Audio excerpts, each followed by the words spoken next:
Hey everybody, welcome to another live stream. Today we are in Brookline, Massachusetts, and we're going to be going at this for the next 15 or 20 minutes or so. If you're joining us live, you can send us questions and we'll be happy to answer as many of them as we can get. And when I say we, I mean that Richard Trethewey is going to be joining us in just a minute. But first, let's give you a little update of progress. So that is the house right there, and the gray box in the middle with the vertical siding, that's the original home built in 1957 in the mid-century modern style. And you can see that we are doubling the size by adding an addition over here to the right as well as to the left. We're about halfway through. We're going to just step out into the street today. I want you to take a look at this right here. This is the drain sewer man cover hole right here in the street. And if you come across the street, you should know that Brookline is a city, and that means that we are on a municipal water and sewer system. We don't have any kind of septic, and that's why we're talking to Richard today. Get out of the street, will you? I'm trying to do something here, Richard. How are you? Doing great. So we have got a system that is very traditional in many American cities where this house is connected to the municipal system for both clean water as well as waste. That's right. We have 4 different utilities here. Storm, 2 of them leave the building. Storm water has to go out. Gutters, roof. From the rain, okay? Yeah. The other is sanitary sewage, which is anything from any plumbing fixtures. And they have to go this way. Water has to come in this way. Yep. And electricity has to come in this way. So for our lot, we're worried about the 3 of them, the water, waste, and storm. Right. So the manhole cover that I just pointed out there, and I butchered the name, manhole cover, that would give us access, I believe, to the storm water. Rainwater. What am I looking at right here? Because they've already come out and marked stuff. Out in the main road here, you're going to have 3 different lines. One's the water line right here. So they've marked that. Main water supply for this whole section of town.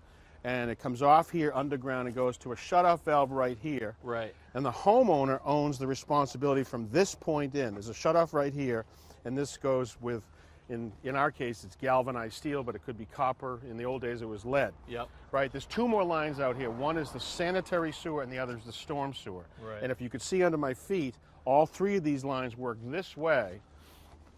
And we know that there's a point right here where they enter the building, and so it probably runs underneath this wall and right here. So clarify for us, again, the homeowner owns, I mean, the pipes are shared, right? That's right. Where do they own, and where does the city own? Technically and legally, on the drainage, it's the homeowner owns from 10 feet inside the interface out to about here. So he's got to make sure that this is correct, and then the town generally takes it from here on. If we have a breakage, a stoppage, or something like that, here, that's right. Homeowner's nickel. That's right. There, city's nickel. But every town's a little bit different. Some towns will enforce that. Look, it's your responsibility to get to their system. So, gotcha. I want to see it inside, but we are live, so just a couple shout-outs while we've got it. From YouTube, we've got Carlos Rodriguez joining us. Thank you, Carlos. Brian Klein, Caden Belchamber. I hope I pronounced that right, Caden. And from Facebook, we're joined by Vicky and Dave and Melissa, as well as a bunch of others. Sure. Hey, guys. Hey, guys. Take it inside to show us what we got. So the pipes are underground. Yep. They come into the house. Yep. And we've really beat this house up quite a bit in terms of tearing it back to the studs and everything. This project is accelerating right now, so we've got all of our new drain lines run under this brand new floor. PVC being the drain lines? That's right. So this will serve the bathroom upstairs. Over here is a new bathroom with a shower, so it all works this way. What's this guy right here? This is a vent that goes up and services. That's a future vent, actually. I've got to assume that we've got a wall going here. Actually, this is the master lab, so that we're inside the master bathroom, and the drain for the trap for this is going to be right here, and this is the vent going out. Gotcha. There'll be a wall here at some point. So as you said, these now go underneath the slab. So it now works its way back to here. Come on down. Yep. All right. Permission to descend. Will you grab the iPad for me when you get down? You got it. You guys got questions? Send them our way. We're seeing this stuff live, so you can have the whole thing come in. Thank you. Right, so all this new work works all its way back this way from all the plumbing in the system right to this point, and has to be with pitch and has to be properly installed and vented. And so we get to this point, you can see right here that this is the sanitary sewer right here, and then this is the storm drain right here. So we're about to tie onto it. We go, well, wait a minute. This house has been around for 50, 60 years now. We've got all this new work. Let's double check what this looks like. So we ran a camera down. And so we actually put a camera into the pipe. Right. And I'm going to cue it up right now. Okay. We can see it right here on the iPad. And right. if you'll narrate So through there, I'm this. pointing to the sewer right there, and we're going to stick a camera down. So when they dug up the floor, first of all, we see a bunch of the dirt that got into the first early sections. That would cause a stoppage, so we'd have to clear that out. But that's dirt that we probably added during That's the right. digging. So you'd have to go in and pull it back with sort of almost like a extended hoe. But now you can see there's even more as you go down. What's the distance now? On the bottom left-hand corner, we're looking at 8 feet 10 Right. inches, 9 Okay. feet. So It's now like a- it's there we like go. the bottom of So now we see the color of the pipe change. We went from cast iron to what's called Orangeburg. It's a Whoa, clay pipe. roots? Yeah, there's roots there. So that means there's a break in the line outside. So if there's any roots that are in there, it's a perfect breeding ground. The roots get in there, and everything inside that sewer line is filled with nutrients. Yeah. And they grow like a weed. So there's Check this another. out. There's a break in the section right there. At 18 feet. And then this suggests that the sewer line, that's part of the town's responsibility, is sagged because there's no reason for a pipe to have water standing in it in the bottom third unless the pipe was sagged. And if it's sagged, solids can collect there and give you a nuisance stoppage. So you see standing water, that tells you sag, Right. that tells you a problem. Right. So I saw a lot of stuff in there. The dirt, I'm sure Right. we can take Right. care of. Right. I saw a lot of rubble. Yep. Pretty deep. That's right. That's got to come out. That's right. The brakes. Right. What is the fix for something like this? To me, at this point in the project, we've got a wide open front. We would hand dig out front there and expose that pipe and make it be that there's a clean and beautiful PVC pipe generally from this point out at least 10 feet. And as we get there and we start looking at the condition of the town sewer, we could adapt up. We could go to the point where we find the cleanest and clearest place to tie on and be sure you've got a good solid connection. Gotcha. And you mentioned that we've got a bunch of systems. Right. So we've got the gutters, Right. Your storm Right. water. Right. You've also said we've got water coming in. Correct. What's the state of that? Well, here's the water main right here, and this is a galvanized steel pipe. So this, if I looked inside this, it probably, from rust on the inside, as its name suggests, it's galvanized on the outside, but it's actually steel pipe that's rusted on the inside, so I predict that that is closed down. At this point, you're not going to do this level of renovation of the house without making sure you have a clean water line going in too. Is galvanized something that would have been typical for 1957? Yeah, it was in the post-war era. There was an alleged copper shortage because everything was for the war effort, and they moved to galvanized steel for this 10 or 20-year block. And when we fix this and potentially replace it, yeah, we're absolutely. going to go back That's to right. What? This will be copper, I'm sure. Copper. Yeah. Now, there's one more piece of this, and when this house was built, they had flat roofs, and it was not unusual to have the storm system, the gutters, bring the water inside the building. We see that all the time. It's unbelievable. So Yeah. now, and it would work inside inside of the building, but then back out through a drain. That's right. Sometimes it used to go into the sanitary sewer, but in this case, there were two separate lines. One's the storm drain and one's this. So what we're going to do is we're going to leave all the water outside the building, never bring it inside the building, and then work its way around and have it come out and tie onto the storm drain out there, so there'd never be a chance for a backup here. But it will remain hard piped to the system that's as right. opposed to That's dripping right. into the That's ground. right. Yeah. All right, we got a bunch of questions coming in. Maybe we should come back up. All right, cool. We've also got a shout out. I'll get to those once we get up this ladder right here. As we do this a little live. Here you I'll go. take that from you. Come on up. While we're doing that, let's see. We have got a question from YouTube. Evan I love him. Solazauhau. Makes Trethui seem easy, doesn't it? Trethui. Evan, I apologize if I'm mispronouncing your last name. Wants to know, how long ago did we start with this house? So we are October now. Yeah. And we got going in May, June, I It was believe. like May or June.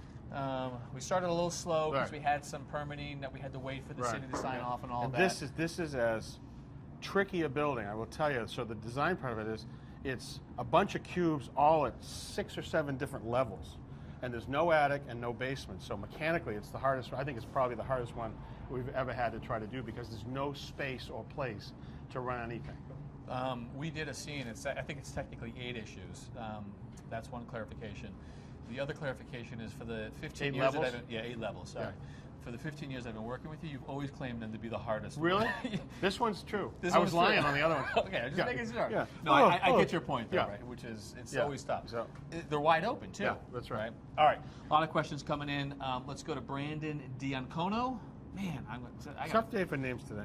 Brandon Diacono. Again, Brandon, sorry if I mispronounced it. But are you replacing the whole pipe or doing the re-sleeving of the inside of the pipe? So the re-sleeving question, we've shown this before, this liner system, and that would be the case if we had an existing condition where you had a front yard that had extraordinary landscaping or a set of stairs or something, then I might chase that lining system where you leave the existing pipe and put a polymer lining on the inside, because we've done it 2 or 3 times now on both of our shows. But this is so wide open right here to dig it by hand. I wouldn't do it here because actually there's a cost premium. Oftentimes it always seems like it's about 10 grand to line the pipe. Well, if you can dig it by hand, I think we can probably do a better job. You and I talked earlier as we were getting ready for this in terms of the cost. The digging probably scares a lot of people. If we have to take that, we do probably have to take that pipe out, dig 10 feet or so. What do you think it costs us for our part, and what do you think it costs the city for their part, roughly?